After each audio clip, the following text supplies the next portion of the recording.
guys, welcome back to another Snobby Beer review. I'm X-Bang as always, and we've got a beer from Dogfish Head. This is Immort Ale.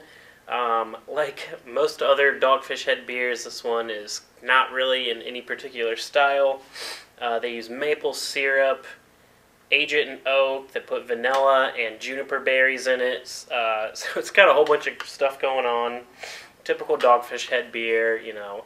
Definitely slightly off-center, as they say. Reviews of this are very mixed. Again, like other Dogfish Head beers, you know, people either love it or they hate it. It's very polarized. So, without further ado, let's see how it tastes.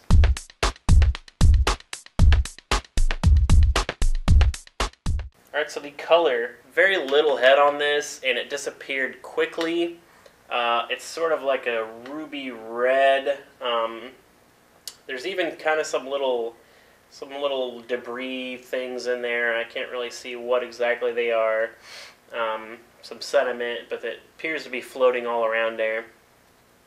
Head's pretty much a sliver. It's actually pretty darn clear. It sort of looks like a carbonated red wine.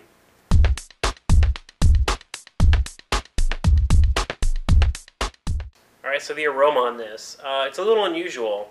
It's not as sweet as I was expecting, you know, because of the vanilla and the maple syrup and all that. It's pretty earthy. You know, the oak comes out.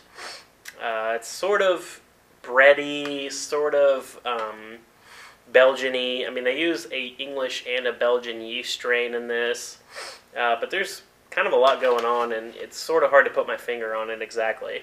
There's sort of some graininess and some bread notes in there. And then there's some Belgian yeast spice, kind of like black pepper or clove or that kind of thing.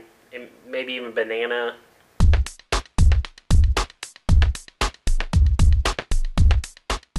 Alright, so the taste of this one, it's got a lot going on.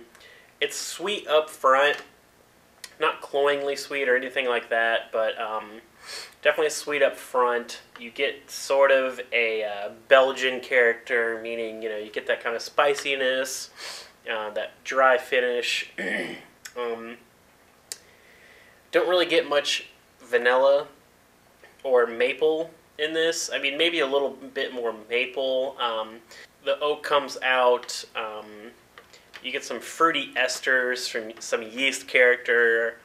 I'm guessing more from the Belgian. Actually, you get kind of the English yeast flavor too, sort of exaggerated, probably because of the Belgian yeast. But the more sips I take, the more vanilla comes out.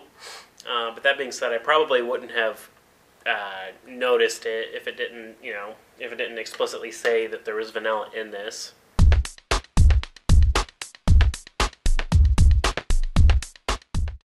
Alright, so the mouthfeel on this one, it's pretty full-bodied. It's got a little bit more carbonation than I was expecting because of the small head.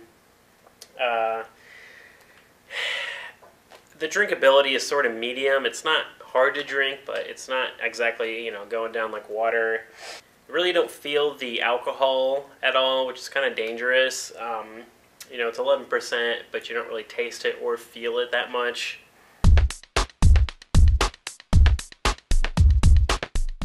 Alright, so the score for the Dogfish Head Immort Ale, which is a cool name. I'm going to go with a 3 out of 5 on this one. It's a good beer. It's just unusual. I mean, I can honestly say that about a lot of Dogfish Head beers. They're sort of, it's hard to grasp something that's familiar with beers like this, which isn't a good thing or a bad thing. I mean, actually, it's more of a good thing than it is a bad thing. But, you know, that being said, this one's kind of all over the place, like I said.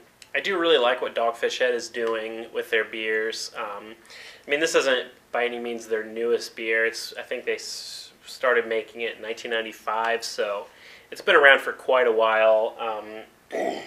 But that being said, even though it has been around for, you know, over 10 years, it's still kind of like this new and very unique beer, so that's something very cool that, you know, Dogfish Head is really good at. that wraps it up for the Dogfish Head Immort Ale. I'm glad I finally got to use my Dogfish Head signature glass. I drink a lot of beers out of this. I love this glass. But you guys know what to do. Let me know what you think of the Immort Ale. Grab a beer, leave me a comment. I'll see you next time. Cheers.